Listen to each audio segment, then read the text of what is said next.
আল্লাহর হস্তে কোনো দাবি দাওয়া নিয়ে আপনারা সচিবালয় যমুনার সামনে প্রেস ক্লাবে আপনারা প্রতিবন্ধকতা সৃষ্টি করে আন্দোলন করেন না। যারা এখন এই ছাত্র জনতার অসম্ভব রকমের সমর্থন নিয়ে আসা সরকারকে অস্থিতিশীল করার চেষ্টা করবে, তাদের বিরুদ্ধে আমরা ছাত্র জনতা কিন্তু উপযুক্ত জবাব আমরা দেব। এবং আমরা অনুরোধ জানাই সমস্ত স্টেক হোল্ডারদেরকে আগামী 1 মাস আল্লাহর হস্তে কোনো দাবি দাওয়া নিয়ে আপনারা সচিবালয় যমুনার সামনে প্রেস ক্লাবে আপনারা প্রতিবন্ধকতা সৃষ্টি করে আন্দোলন করেন না। আন্দোলন করা, কথা বলা, সভা সমাবেশ করা সকলের গণতান্ত্রিক অধিকার। এই গণতন্ত্রের জন্যই আমরা এই সরকার প্রতিষ্ঠা করেছি। আমরা রক্ত দিয়ে ত্যাগ স্বীকার করে। তারা আমাদের প্রতি অত্যন্ত সহানুভূতিশীল।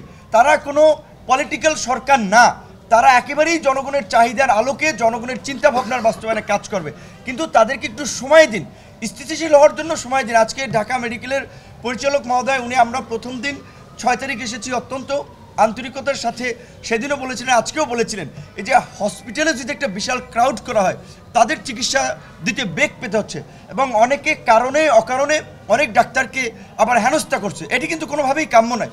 বিভিন্ন প্রতিষ্ঠানে অনেকে ছাত্র পরিচয় দিয়ে অনেক জায়গায় একটা অপ্রীতিকর পরিস্থিতি সৃষ্টি করছে। এটিও কিন্তু কাম্য নয়। যদি কারো বিরুদ্ধে সুনির্দিষ্ট অভিযোগ থাকে সেটা ইনস্টিটিউশনাল প্রসিডিউরে যে জানাতে হবে। বিশেষ করে আমরা আজকে এখানে জানেন যে আইন সংসদ বিচার বিষয়ক উপদেষ্টা আসিফ নজরুল স্যার, জ্বালানি সড়ক পরিবহন উপদেষ্টা ফাউজুল কবির খান এসেছিলেন, শিক্ষা উপদেষ্টা ওয়াহিদুদ্দিন মাহমুদ এসেছেন। আমরা কিন্তু তাদের উপস্থিতিও বলেছি, আগে প্রধান উপদেষ্টার সাথে মিটিংয়েও আমরা বলেছি যে পূর্বের রেজিমের কোনো চিহ্ন, বিশেষ করে যারা প্রশাসনিক দায়িত্বে আছে, সেটা সচিবালয় থেকে শুরু করে বিচার বিভাগ কিংবা গণমাধ্যম অফিস, সেখানে রাখা যাবে না। কারণ তাহলে তারা ষড়যন্ত্র করবে এবং অস্থিতিশীল পরিস্থিতি তৈরি করবে। এখানে স্বাস্থ্যের যিনি ডিজি, তার বিরুদ্ধে অভিযোগ আছে, সেইটার আলোকে স্বাস্থ্য উপদেষ্টা ব্যবস্থা নেবেন। কিন্তু হসপিটালে যদি মিছিল বিক্ষোভ শুরু হয় তাহলে তাদের চিকিৎসা দিতে বেগ পেতে হবে। এবং আনসাররা সরে যাওয়ায় এখন তাদের বিশেষ করে এখানে ম্যানেজমেন্ট নিয়ে প্রবলেম তৈরি হচ্ছে। সেক্ষেত্রে আমাদের ছাত্ররা সহযোগিতা করছে, ছাত্রদেরকে এই সহযোগিতাটা করতে হবে। এবং আপনারা একটু 2টা তথ্য একটু বেশি একটু আপনারা একটু আপনাদের জায়গাতে সার্কুলেট করেন।